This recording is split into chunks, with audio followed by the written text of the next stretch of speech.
حضرت نوح علیہ السلام 950 سال تک اپنی قوم کو دعوت دیتے رہے اور قوم کے افراد بار بار عذاب کا مطالبہ کرتے رہے۔ ساتھ ہی اللہ تعالیٰ نے حضرت نوح علیہ السلام کو خبر دی کہ موجودہ ایمان والوں کے علاوہ کوئی اور ایمان نہیں لائے گا، تو انہوں نے دعا کی، اے اللہ، اب ان بدبختوں پر ایسا عذاب نازل فرما کہ ایک بھی کافر و مشرک زمین پر زندہ نہ بچے۔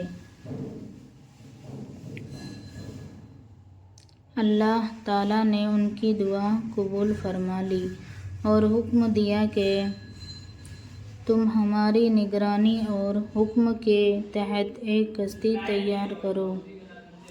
چنانچہ ایک کشتی تیار کی گئی۔ پھر اللہ تعالیٰ کے حکم سے زمین و آسمان سے پانی کے دہانے کھل گئے اور دیکھتے ہی دیکھتے زمین پر پانی ہی پانی جمع ہو گیا۔ اس وقت حضرت نوح علیہ السلام بحکم خداوندی مومنین اور جانداروں میں سے ایک ایک جوڑے کو لے کر کشتی میں سوار ہو گئے۔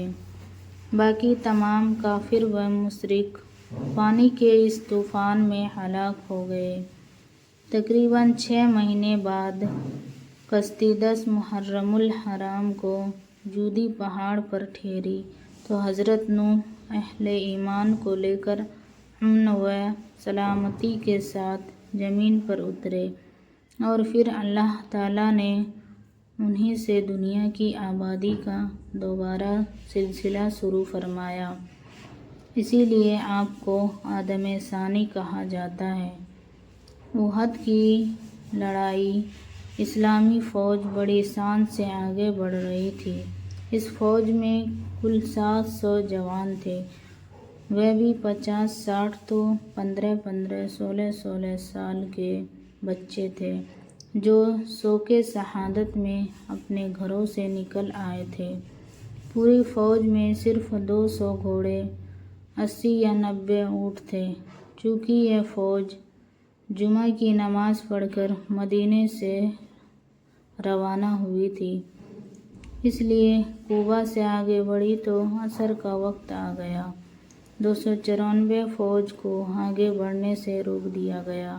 پھر عصر کی نماز پڑھ کر فوج بھاگے۔ حضرت عمر اسلام کی پناہ میں حضرت عمر قریش کی نسل سے تھے، جو 8ویں پیڑھی میں حضور صلی اللہ تعالیٰ علیہ وسلم سے مل جاتا ہے۔ بڑے بہادر اور جوشیلے تھے۔ وہ نوجوان تھے، ان کی عمر 27 برس کی تھی۔ غصہ بھی انہیں تھا۔ تمام عرب میں وہ عرب کے شیر کے نام سے مشہور تھے۔ آپ اچھی طرح سے لکھنا پڑھنا جانتے تھے، عربی زبان کے ماہر تھے۔ آپ بہادر بھی تھے اور نڈر بھی۔ جب اور جس سے الجھ جاتے تھے وہیں دب جائے تو جائے، پر آپ نہ دبتے تھے۔ 195 تلاش کفار مکہ نے حضور صلی اللہ تعالیٰ علیہ وسلم کے مکان کا گھیراؤ رات کے شروع میں ہی کر لیا تھا۔ وہ تمام رات تلوار لیے کھڑے نگرانی کرتے رہے۔ ان کا ارادہ تھا کہ حضور صلی اللہ تعالیٰ علیہ وسلم جب مکان سے باہر نکلیں گے تو اچانک ان پر حملہ کر کے انہیں شہید کر ڈالیں گے۔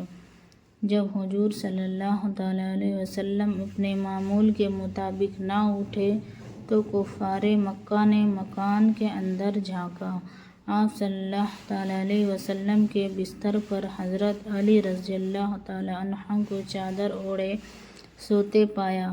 کفار نے سمجھا کہ حضور صلی اللہ تعالیٰ علیہ وسلم ہی آرام فرما رہے ہیں۔